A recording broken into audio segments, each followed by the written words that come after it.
Okay, island biogeography part 4. We're going to add some curves to these models. So other than those straight line curves, it's more likely that species have some variation in their extinction rates and their immigration rates. And so immigration more likely is a curve like this, and extinction more likely is a curve like this. So we have I over here and E up there. And so now we would get some predicted species richness and some predicted turnover like that. So most textbooks describe the MacArthur-Wilson models using these curves. So there's also a couple other effects. So just to explain the curves a little bit more, let's see. The first species to colonize are going to be the best colonizers, and so their rates are going to be faster. They're going to get there faster. And then through time, you're going to get these kind of poor dispersers colonizing. So that's why it tapers off. In terms of extinction, you're going to have very low extinction rates until you start getting a lot of species on the island, and then extinction rates are going to kind of go through the roof, all right? But there are also effects of both distance and area on immigration and extinction. So there's an effect of distance on extinction called the rescue effect, and there's an effect of area on immigration called the target effect. And so I'm going to go through both of those. The first one is the rescue effect.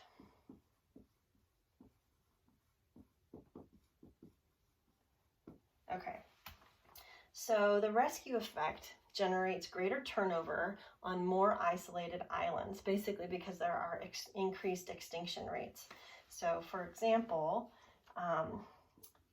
here's just the normal MacArthur-Wilson model, right? So you have E up here, and if you're a near island versus a far island, right? So hopefully this looks like what we drew before, okay?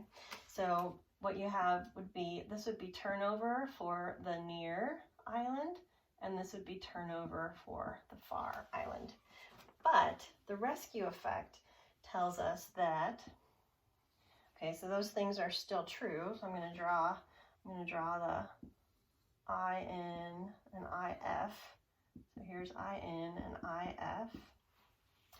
But what we know about extinction is that extinction happens faster on far islands than on near islands. Okay, so now all of a sudden we have here is where, let's see, IF and EF cross here.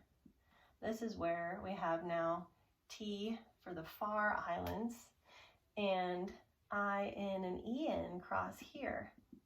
And so all of a sudden the turnover for the near islands has switched, okay? And it's actually lower than for the far islands. Similarly, the target effect kind of switches things around for immigration. And so I'm going to draw the normal MacArthur-Wilson model here, where we just have I going to P. And then for a small island, we have higher extinction rates than for a large island. And so in this case, we have T for small and T for large. But the target effect states that larger islands might be better targets for colonization. We talked about that a little bit already. And so what does that do to this model? Now we still have our E sub S and our E sub L's, but now we have two different rates. Here's the I for a large island, and maybe I for a small island is way down here. And so now where small and small cross, we get, well, let's see here. Some large and large cross there. So now we have T for large and small cross here. So we have T for small.